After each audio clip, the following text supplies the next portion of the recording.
Hi, and welcome to another episode of Hot Takes with me, the Silver Fox. Now, I've got this short piece here that I just wanted to go over because there's a really good takeaway available from it, and I think it's something that I think you may well appreciate where folly is concerned and where someone thinks that they've done something good and it turns out that it's actually not. It's all gone wrong for them, and of course it's all to do with Call Me Dave. Lord Cameron, as he is now. But David Cameron has been recalled to duty, been summoned back by Rishi Sunak, made a Lord so that he can go and sit in Cabinet as the Foreign Secretary. He had to be made a Lord because he's not an MP. Nobody would vote for him now. He's a bit of a has-been. And ever since the revelation came out about him shagging a pig's head, no one can really take him seriously. But that's by and by. But the pig didn't mind. Pig was dead. But anyway, we'll have a look at this piece now because it goes to show what folly is when you, how can I put this? When you do something that works and then you try it again and it doesn't because he misread the whole situation. So we'll have a quick glance at it and just to go and show it isn't just Scottish politicians that are ultimately a bunch of failures. English ones are too. This is a good one. Here goes. So David Cameron's indie ref gamble paid off and the gnats have been withering away ever since. Now this is of course because David Cameron allowed a referendum on independence and he was assured that he would win it. And of course in 2014 he did by a tight margin but a good enough margin, and so the union side won. And this of course started all of his problems because at that moment he was in a position where he thought he knew what was going on. But of course it was a fool's gamble. Just because this happens once doesn't mean it's going to happen again. Anyway, the former PM has answered the call when his country and the Conservative Party need him the most, just like he did when he faced down Alex Salmond and the separatists in 2014 and he won. Now here's a picture and I've got to tell you, it's almost as though he's been talked into giving them the referendum and then he's gone, oh God, what have I done? And Alex Salmond can't even look him in the face because he's about to burst into tears of laughter. It's like, you know, when you really mustn't laugh. Something terrible's happening, you really mustn't laugh, but you can't help yourself. And that is the look on Alex Salmond's face. He's like trying to hold in the laughter. I know he's got wind. Anyway, does that well-known, it says here, does that well-known biblical saying that greater love hath no man than he lays down his life for his friends apply in ample measure to David Cameron? After all, he's giving up his comfortable and well-heeled retirement to get back into that maelstrom of bickering and infighting that's also known as the Conservative Party. Well, it's going through a civil war at the moment. Rishi Sunak is not going to last much longer. And wouldn't it be weird if, once Rishi goes, Cameron would be made leader yet again? That would be an astonishing thing. And he can be Prime Minister as a Lord. There is precedent of it.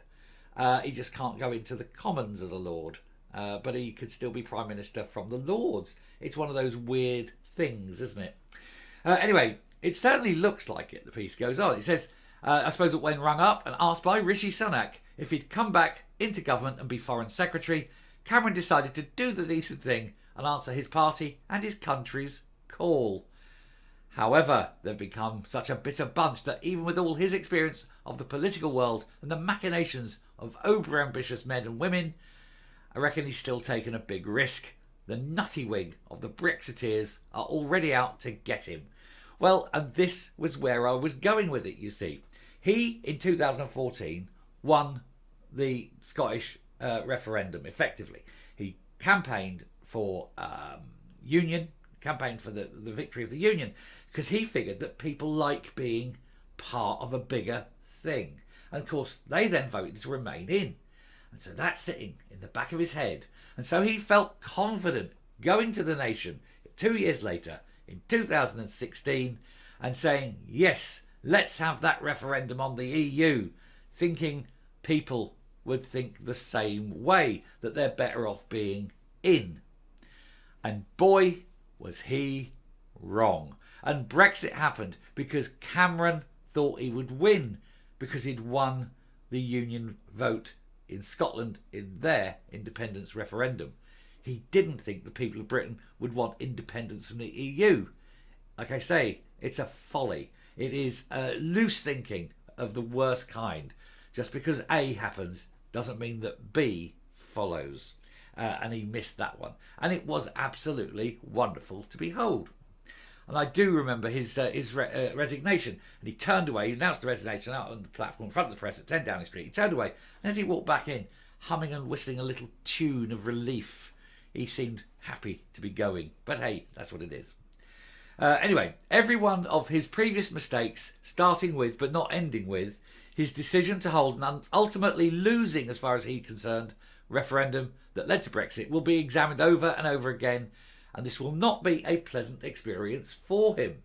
Still, it shows the courage he's prepared to go through with it, and I suppose the main question on everyone's lips will be, is his action too late to save the Conservative Party from committing self-ending? After all, the likes of our easily forgotten Home Secretary Suella Braverman and her pals are likely to maintain their deluded belief that only a properly right-wing agenda offers any hope for the Tories. Well, I disagree with that, because they do need to go right-wing, because otherwise they're just blue Labour. And Labour are moving and lurching ever further to the left. So Labour are effectively starting to become a Marxist organisation. There is no common sense right-wing politicians left. Very few of them. People prepared to make hard decisions on the economy. But, you know, these things have to be made. Anyway, he's just there. He was foolish enough, like I say, to follow up the referendum in Scotland with the referendum on Brexit. He should have realised that people loathe the EU. People of Britain actually loathe the EU, and that was why it was a Brexit vote. He didn't think that way. So perhaps he's not the best person to bring in for the job, because he's obviously not capable of reading the feel, the pulse of the people. There we go. So there's just a little thing here I touched on the other day. And it's just one paragraph. Has Humza taken leave of his sentences? And this is what I commented the other day, with Humza saying that he wanted a general election, but they've just summed it up very nicely. Did my ears deceive me? He says, when I heard that Humza Yousaf, after witnessing yet another Tory reshuffle, is demanding an immediate general election, with opinion polls predicting that his party has become so unpopular, will probably be able to fit of what's left of his current 47 SNP MPs into a phone box. Can he really be serious? Is this mere bravado on young Humza's part, or has he taken leave of his senses? Again, don't believe he's taken leave of his senses, simply because I don't believe he's got any.